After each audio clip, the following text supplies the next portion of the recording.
नमस्कार सभी को, मैं कविता गोयल आप सभी का हार्दिक स्वागत करती हूँ। आज करेंगे हम मैथ के कुछ इम्पोर्टेंट क्वेश्चंस। तो आइए क्लास को शुरू करते हैं। पहला क्वेश्चन आपके सामने है, 3 लगातार सम संख्याओं का योग 420 है, तो सबसे बड़ी संख्या कौन सी है। तो क्वेश्चन आपसे कह रहा है कि 3 लगातार सम संख्याएं हैं जिनका योग कितना है, 420 है। तो आपको उनमें से सबसे बड़ी संख्या बतानी है कि सबसे बड़ी संख्या कौन सी होगी। तो देखिए कैसे सॉल्व करेंगे। 3 लगातार सम संख्या, तो इसका वो है कि जो सबसे पहली हम सम संख्या उसे मान लेते हैं x, कि जो पहली सम संख्या है लगातार वो पहली कितनी है, x है। तो पहली x है तो दूसरी कितनी होगी, सम पूछा है ना उसने, तो सम है जो एक को छोड़कर आती है, तो दूसरी कितनी होगी x+2। और वह तीसरी कितनी हो जाएगी फिर x+4 कितनी हो जाएगी, क्योंकि सम पूछा है। अगर मैं x+1 x+3 लेती तो विषम संख्याएं होती। सम संख्याएं आप सभी को पता होंगी, सम संख्याएं वो संख्याएं होती हैं जो 2 से पूरी तरह भाग हो जाएं। तो ये कौन सी होगी, सम संख्याएं होगी। अब देखो आगे सॉल्व कैसे करेंगे। 1 2 3, 3 तो कितने हो गए, x हो गए, कितने हो गए 3, तो क्या हो गए x हो गए, और प्लस में 2 और 4 कितना हो गया, 6 हो गया। तो ये हो गए, इन प्लस में 3x+6 बराबर कितने के हो गया, कितना का मान दे रखा है 420, कि इन सभी संख्याओं का योग कितना है 420, कितना है 420। अब 3x,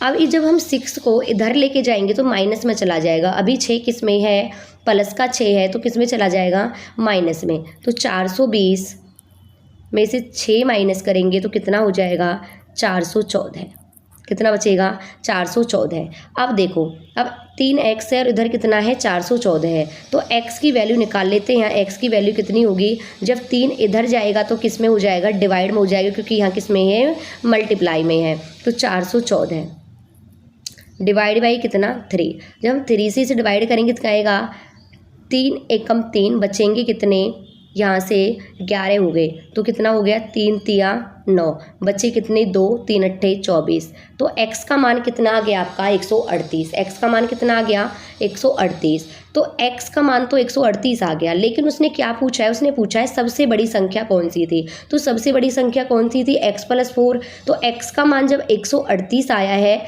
तो उसमें हम कितना प्लस कर देंगे, 4, कितना प्लस कर देंगे 4।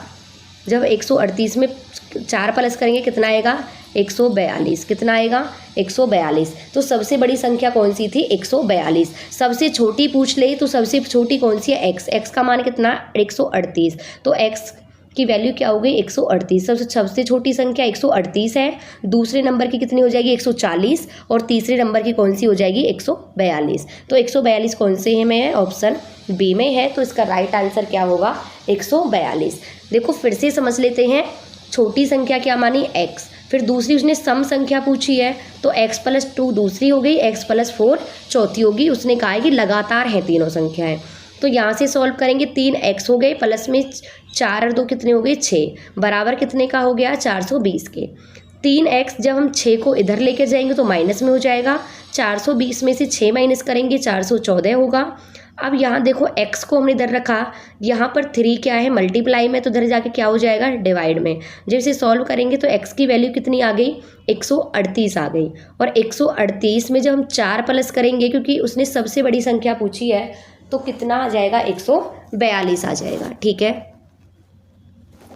नेक्स्ट क्वेश्चन आपके सामने है, 15 व्यक्ति एक काम को 24 दिन में पूरा करते हैं, तो 18 व्यक्ति उस काम को कितने दिन में पूरा करेंगे। तो क्वेश्चन आपसे कह रहा है कि ये 15 व्यक्ति हैं, काम को कितना दिन में पूरा करते हैं, 24 दिन में, तो 18 व्यक्ति कितने दिन में करेंगे। तो देखो 15 व्यक्ति हैं, काम को कितने दिन में पूरा करते हैं, 24 दिन में। कितने दिन में पूरा कर रहे हैं, 24 दिन में। वहीं मैं एक की वैल्यू निकाल रही हूँ, तो सॉरी फिर कितने का पूछ रहा है उसने, 18 व्यक्ति का। तो 15 व्यक्ति 24 दिन में पूरा कर रहे हैं, तो काम कितना हो गया 15 गुना 24, क्योंकि 15 व्यक्ति 24 दिन में पूरा कर रहे हैं, तो काम कितना हो जाएगा 24 गुना 15। अब उसने पूछा है कि इस काम को 18 व्यक्ति कितने दिन में करेंगे, तो 18 से क्या हो जाएगा आपका डिवाइड हो जाएगा, कितना हो जाएगा, डिवाइड। अब देखो 6 तिया 18 और 6 चौक 24 और 3 पंजे 15, 5 चौक 20, 5 चौक 20। तो 15 व्यक्ति 24 दिन में काम करते हैं, तो 18 व्यक्ति उस काम को कितने दिन में कर देंगे, 20 दिन में कर देंगे। 15 व्यक्ति कितने दिन में कर रहे हैं, 24 दिन में, तो 18 कितने दिन में करेंगे, 20 दिन में। तो इसका राइट आंसर होगा ऑप्शन ए।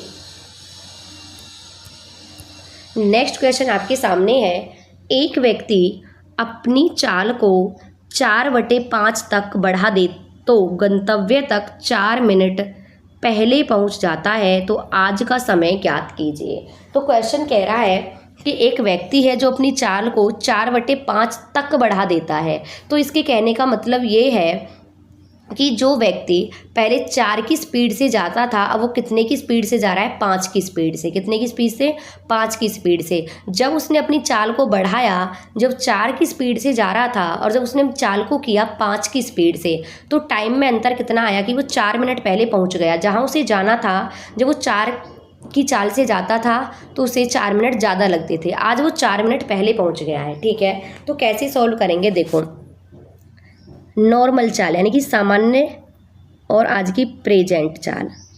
ठीक है, सामान्य चाल का मतलब डेली चलता है, डेली वो किस चाल से जा रहा है, 4 की स्पीड से जा रहा है। ठीक है, और आज वो कितने की से गया, प्रेजेंट में कितने की से गया है, 5 की से। ठीक है, ये किसका रेशो आ गया, स्पीड का रेशो। किसका है ये, स्पीड का रेशो आ गया आपका। ठीक है, स्पीड का उल्टा रेशो होता है टाइम का। किसका होता है, टाइम का होता है। तो टाइम का स्पीड से उल्टा होता है, तो कितना आ जाएगा रेशो, 5:4। ठीक है, ये आ गया उनका रेशो। अब देखो 5 में से 5 और 4 में अंतर कितना है, 1 का है। कितना अंतर है, 1 का है। लेकिन समय कह रहा है कि कितने मिनट पहले पहुंचा है, 4 मिनट। यहाँ अंतर कितने का आया, 1 का। लेकिन यहाँ कितने समय पहले पहुंचा, 4 मिनट। तो 1 किसके बराबर हुआ, 4 के बराबर। 1 किसके बराबर हुआ, 4 के बराबर। तो 1 की वैल्यू कितनी आ गई, 4। तो आज का समय पूछा है, तो आज का कौन सा था, 4 मिनट। और दिन उसे कितने लग रहे थे, 5 मिनट। तो आज का समय कितना हो जाएगा, 1 का मान जब 4 है तो 4 का मान कितना हो जाएगा, तो 4 को इसको मल्टीप्लाई कर देंगे, आ जाएगा आपका 16 मिनट। क्या आ जाएगा, 16 मिनट में आज वो अपने स्थान पर पहुंच गया था। वहीं आपसे पूछे कि नॉर्मल समय ज्ञात कीजिए कि डेली उसे साधारणतया कितना समय लगता था, तो फिर हम किससे करेंगे, 4 × 5, क्योंकि ये है उसका नॉर्मल टाइम। जिस स्पीड से वो डेली जाता था उसे टाइम लगता था। तो फिर करेंगे हम 4 पंजे 20, तो 20 लग रहे थे उसे जब वो 4 की चाल स्पीड से जा रहा है, और 16 मिनट उसे कब लग रहे हैं, जब वो 5 की स्पीड से जा रहा है। तो इस क्वेश्चन का राइट आंसर होगा आपका ऑप्शन ए, 16 मिनट। क्योंकि पहले आपके अगर उसने कहा है कि 4 तक बढ़ा दे, यानी कि पहले वो 4 से चल रहा है, आज उसने स्पीड कितने की रखी है, 5 की।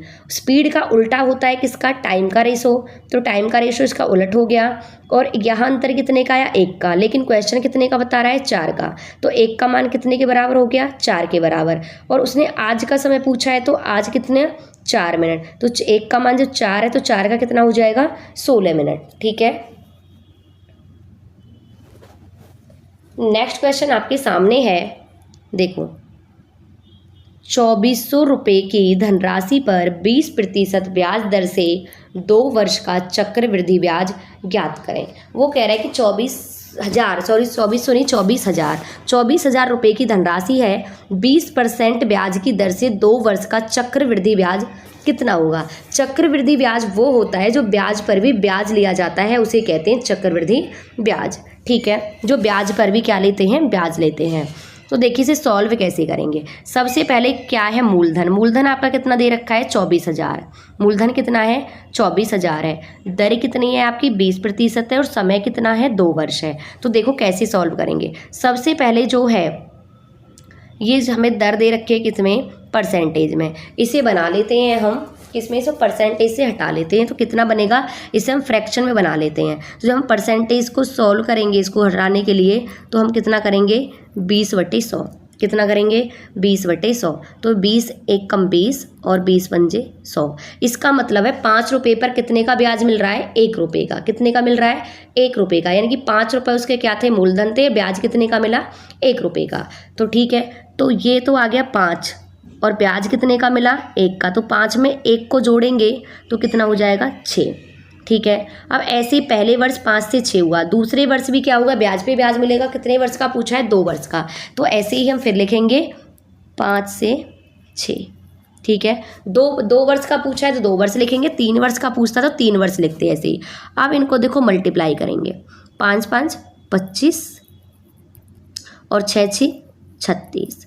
अब देखो ये जो 25 है रेशो, ये किसका है, ये है मूलधन का रेशो। किसका है, मूलधन का। जो 36 है ये किसका है, मिश्र धन का। इस मिश्र धन का मतलब है कि इसमें क्या भी शामिल है, इसमें हमारा मूलधन और ब्याज दोनों शामिल है। किसमें, 3600 में मूलधन भी है और हमारा ब्याज भी है, ठीक है। तो अगर उसने पूछा है क्वेश्चन ने कि हमें ब्याज ज्ञात करना है, अगर वो कहता कि उसे 2 वर्ष के बाद कितनी राशि मिलती, राशि पूछता, तो इसका मतलब वो मिश्र धन पूछ रहा है कि कितना वापस मिलेगा, तो हम जब 36 का मान निकालते। लेकिन अब उसने पूछा है सिर्फ ब्याज, कि ब्याज कितना मिल रहा है। तो आप देखो 25 पर कितने का ब्याज, 36, 25 से कितने हो गए 36, 25 से कितने हो गए 36 हो गए।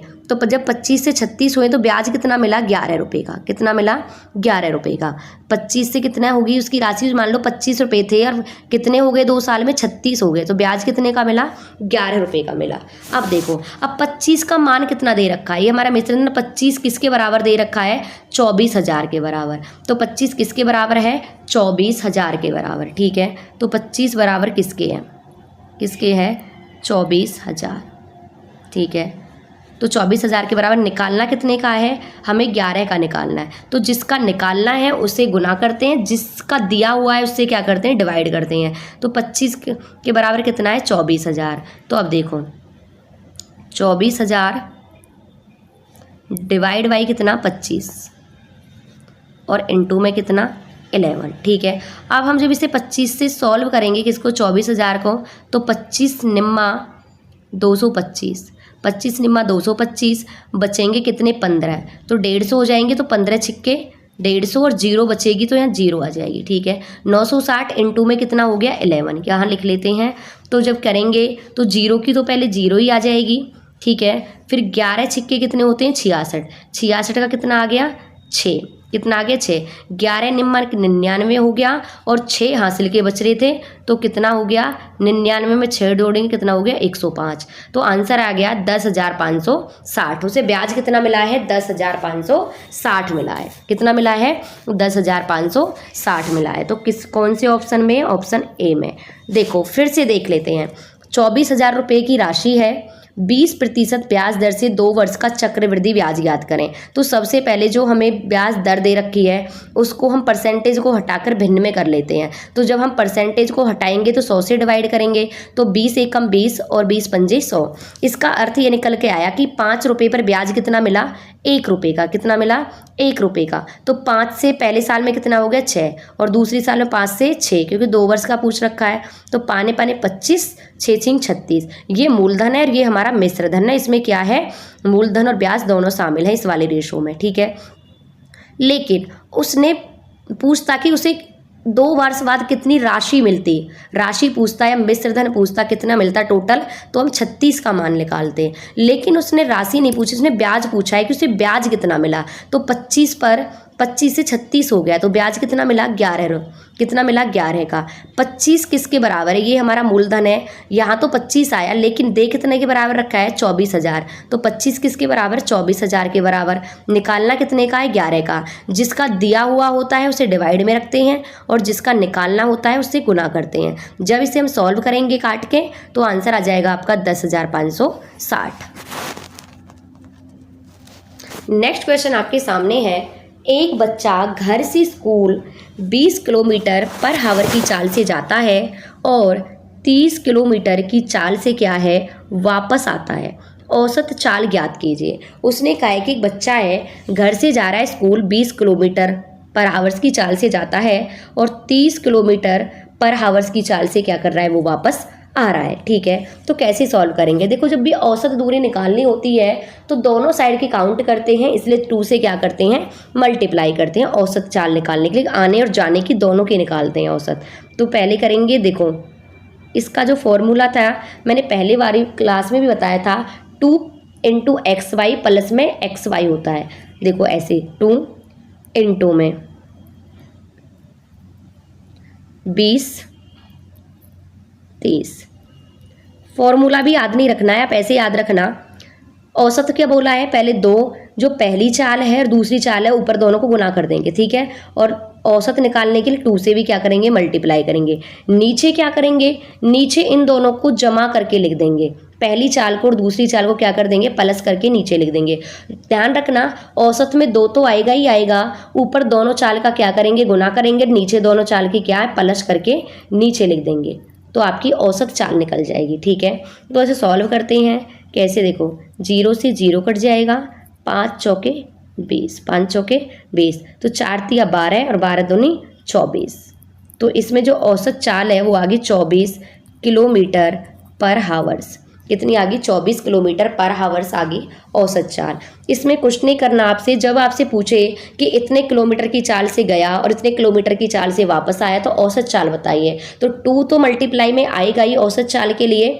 तो जो भी आपको 2 चाल दे रखी हैं ऊपर उनका गुना करना है, नीचे उनको जोड़ के लिख देना है और फिर सॉल्व कर लेना, तो आपका आंसर आ जाएगा, ठीक है। तो इसका जो राइट आंसर है वो है ऑप्शन बी।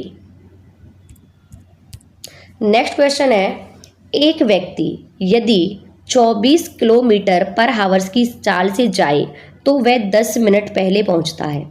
यदि वह 36 किलोमीटर की चाल से जाए तो 5 मिनट पहले पहुंचता है, दूरी ज्ञात कीजिए। अभी हमने जो क्वेश्चन पिछला पढ़ा था उसमें औसत चाल ज्ञात करने के लिए बोला था, लेकिन इसमें क्या है, इसमें हमें दूरी निकालनी है। क्या निकालनी है, दूरी निकालनी है। तो देखो कैसे सॉल्व करेंगे इसको।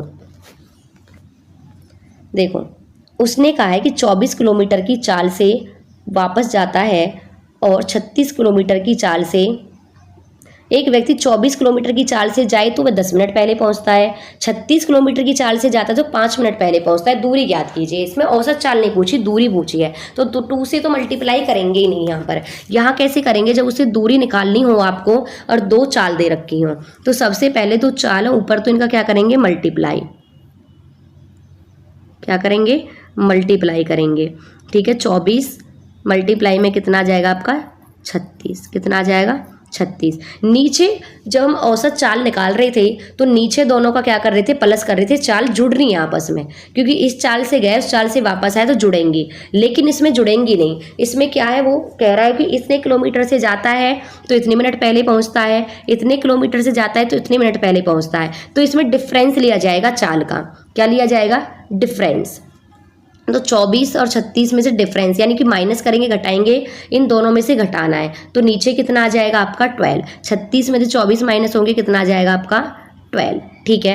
अब देखो ये तो आ गया। फिर उसने कहा है कि वह 10 मिनट पहले पहुंचता है, 36 की चाल से जाता तो 5 मिनट पहले पहुंचता है।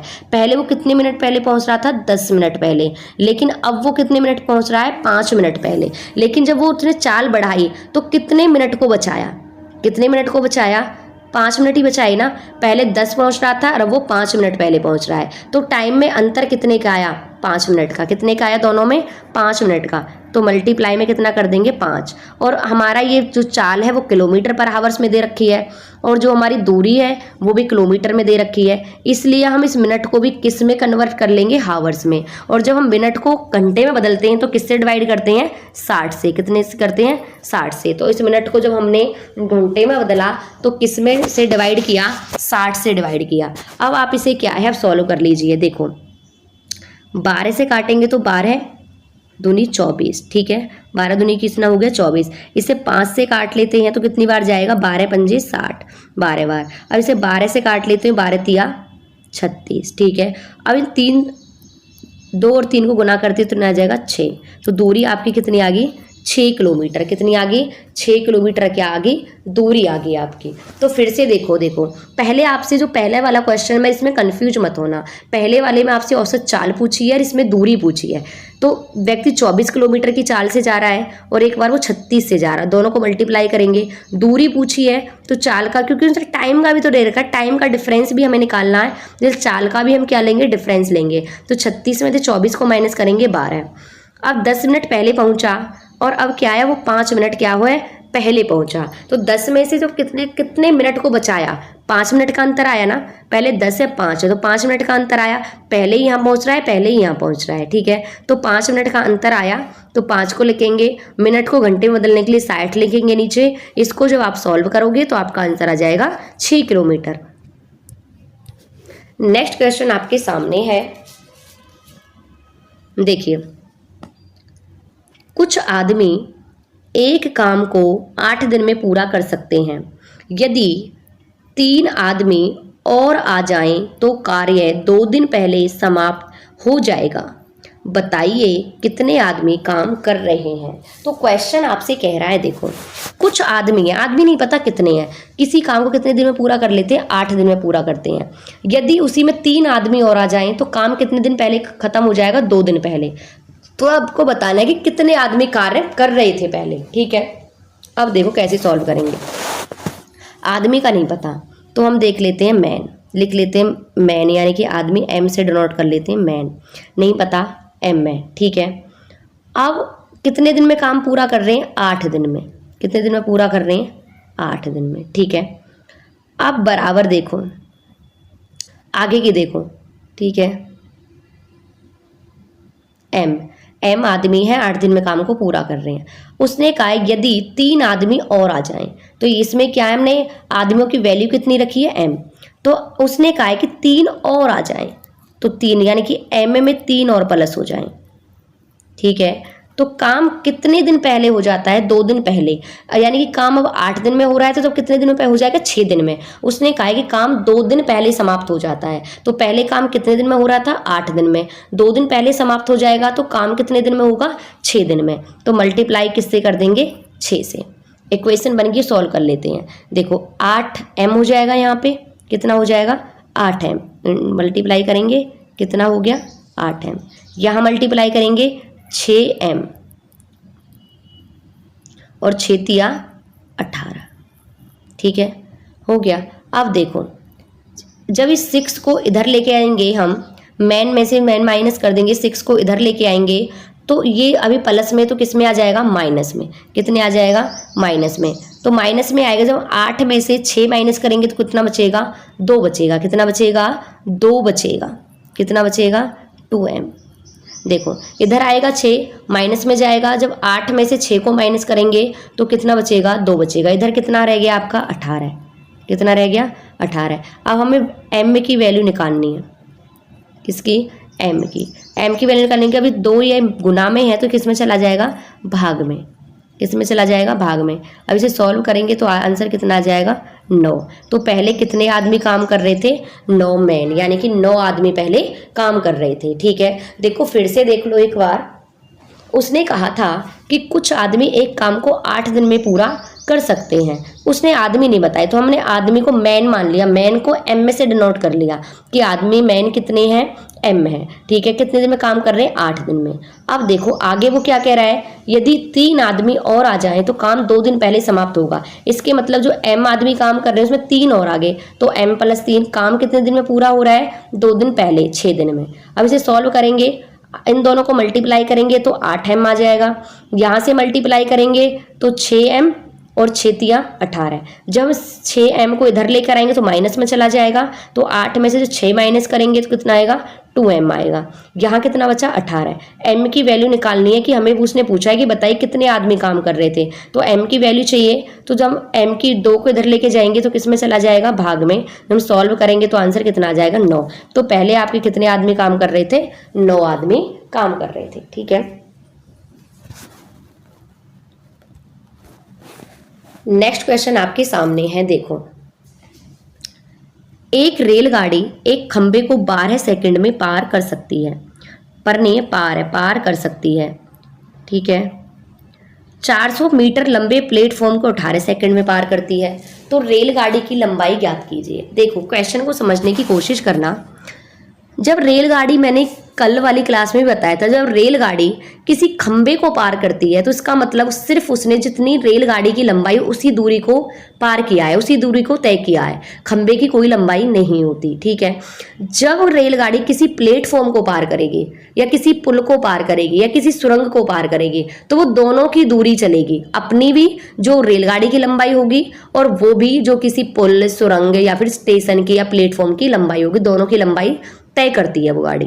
ठीक है, तो अब ऊपर लिख रहा है कि एक रेलगाड़ी खंबे को 12 सेकंड में पार करती है। इसका मतलब ये है कि रेलगाड़ी ने 12 सेकंड में उतनी दूरी तय की जितनी रेलगाड़ी की खुद की लंबाई थी। कितनी? जितनी रेलगाड़ी की खुद की लंबाई थी। और दूसरे में 18 सेकंड में उसने कौन सी दूरी पार की? 18 सेकंड में उसने अपनी दूरी भी पार की और 400 मीटर प्लेटफॉर्म को भी पार किया। यानी कि 18 सेकंड में उसने अपनी और प्लेटफॉर्म दोनों की दूरी को तय किया। ठीक है, अब देखो कैसे करेंगे, इसकी लंबाई ज्ञात करनी है रेलगाड़ी की। तो 12 सेकंड में उसने अपनी को पार किया है। ठीक है, 12 सेकंड में खुद की लंबाई चली है, 18 सेकंड में वो दोनों की लंबाई चली है, अपनी भी और किसकी भी, उसकी गाड़ी की भी, वो की सॉरी प्लेटफॉर्म की भी। अपनी भी चलिए 12 सेकंड में सिर्फ अपनी चलिए, यहाँ दोनों कवर हुई हैं। डिफरेंस कितने का आया? 6 का, 6 सेकंड का। कितने का आया? 6 सेकंड का। हाँ, वो 12 सेकंड में पार कर रही है 18 सेकंड में। इसका मतलब जो 6 सेकंड इसने एक्स्ट्रा लिए हैं वो कितनी दूरी को पार करने के लिए लिए हैं? 400 मीटर को। कितनी दूरी को? 400 मीटर को। क्योंकि 12 सेकंड वो ले रही है किसके लिए? अपनी दूरी को तय करने के लिए। यहाँ उसने अपनी दूरी भी तय की है और प्लेटफॉर्म की भी। तो अपनी दूरी को जब तय करने के लिए यहाँ उसने 12 सेकंड लिए तो यहाँ भी वो 12 सेकंड ही लेगी। 6 सेकंड जो फालतू लगे हैं वो कितनी दूरी को तय करने के लिए लगे? 400 मीटर की दूरी को, क्योंकि प्लेटफॉर्म कितना लंबा है? 400 मीटर। तो उसने 6 सेकंड जो एक्स्ट्रा लगे वो कितनी दूरी को? 400। तो 6 सेकंड में वो कितनी दूरी को कवर कर रही है? तो 6 सेकंड में वो कितनी चल रही है? 400। कितनी चल रही है? 400। तो जब वो 6 सेकंड में 400 चल रही है, जब रेलगाड़ी ने अपनी लंबाई को तय किया तो कितनी दूरी को तय किया? 12 सेकंड में। कितनी सेकंड में पार किया? 12 में। तो जब 6 सेकंड में वो 400 मीटर की दूरी को कवर कर रही है तो 12 सेकंड वो कितने को करेगी? 800 किलोमीटर की। कितने को करेगी? 800 किलोमीटर की, सॉरी मीटर, किलोमीटर नहीं मीटर। तो उसने पूछा कितना है रेलगाड़ी की लंबाई। देखो रेलगाड़ी की लंबाई कितनी हो गई? 800 मीटर। ठीक है, प्लेटफॉर्म की कितनी होगी? 400 मीटर। 12 सेकंड वो 800 मीटर चलती है, 6 सेकंड वो 400 मीटर चलती है। 12 और 6 कितने हो गए? 18 हो गए, और 8 और 4 कितने हो गए? 1200 मीटर। यानी कि वो 18 सेकंड में टोटल 1200 किलोमीटर की दूरी तय करती है, जिसमें से प्लेटफॉर्म की लंबाई कितनी है? 400 है, और जिसमें रेलगाड़ी की लंबाई कुल कितनी है? वो है आपकी 800 मीटर। कुछ नहीं करना है। देखो जब रेलगाड़ी खंबे को पार करेगी तो सिर्फ अपनी दूरी तय करेगी, जब प्लेटफॉर्म को पार करेगी दोनों की दूरी तय करेगी। तो 12 सेकंड तो उसने अपनी दूरी को चलने में लिए, लेकिन 18 सेकंड का जो समय लगा कितना फालतू लगा? 6 सेकंड। 6 सेकंड क्यों फालतू लगे? क्योंकि रेलगाड़ी ने प्लेटफॉर्म को भी पार किया है। तो प्लेटफॉर्म को पार किया है तो प्लेटफॉर्म की लंबाई कितनी है? 400। तो 6 सेकंड वो 400 मीटर लंबे प्लेटफॉर्म को पार करती है, तो 12 सेकंड वो कितनी लंबाई को पार करेगी? तो 12 सेकंड वो कितनी करेगी? 800 मीटर की लंबाई को क्या करेगी? वो पार करेगी। ठीक है, एक तरीका तो इसका ये है सॉल्व करने का। एक और देख लो दूसरे तरीके से कैसे सॉल्व करते हैं। दूसरा भी ऐसा ही है। देखो 12 है और दूसरे में कितनी से चल रही है? वो 18 से। ठीक है, इनका पहले रेशो बना लो। ठीक है, 6 दूनी 12 और 6 तिया 18। ये रेलगाड़ी की लंबाई हो गई, दोनों की लंबाई हो गई। ठीक है, डिफरेंस कितने का आया? 1 का आया। ठीक है, तो 1 का डिफरेंस कितने के बराबर हो गया? 400 के बराबर। कितने का हो गया? 400 के। तो ये रेलगाड़ी वाला रेशो था, यहाँ रेलगाड़ी ने खुद की लंबाई चली थी, यहाँ दोनों की लंबाई चली थी। ठीक है, तो खुद का रेशो कितना हो गया? 2। जब 1 का मान 400 हो गया तो 2 का कितना हो गया आपका? वही 800 हो गया। तो यहाँ भी रेलगाड़ी की लंबाई कितनी निकल कर आई? 800 मीटर आई। तो कैसे भी सॉल्व कर लेना, दोनों तरीके से सॉल्व हो जाएगा। या तो आप इसे अनुपात बना लेना काट कर, या फिर ऐसे ही सॉल्व कर लेना कि 12 सेकंड में पार करती है अपनी लंबाई को, 18 सेकंड में पार करती है अपनी और पुल दोनों की लंबाई को। डिफरेंस कितने का आया? 6 का। और यहाँ दूरी का डिफरेंस कितने का था? 400 का था। जब वो 6 सेकंड में 400 मीटर चल रही है तो 12 सेकंड में कितने मीटर चलेगी? 800 मीटर। और 800 मीटर चल रही है 12 सेकंड में, खंबे को पार कर रही है, इसका मतलब रेलगाड़ी ने खुद की लंबाई को पार किया है, तो खुद की लंबाई उसकी कितनी है? 800 मीटर है। ठीक है, तो इस क्वेश्चन का राइट आंसर होगा आपका ऑप्शन ए। तो ये थे कुछ इंपोर्टेंट मैथ के क्वेश्चंस। आपको क्लास कैसी लगी कमेंट बॉक्स में कमेंट करके जरूर बताना। पढ़ते रहना। Thank you.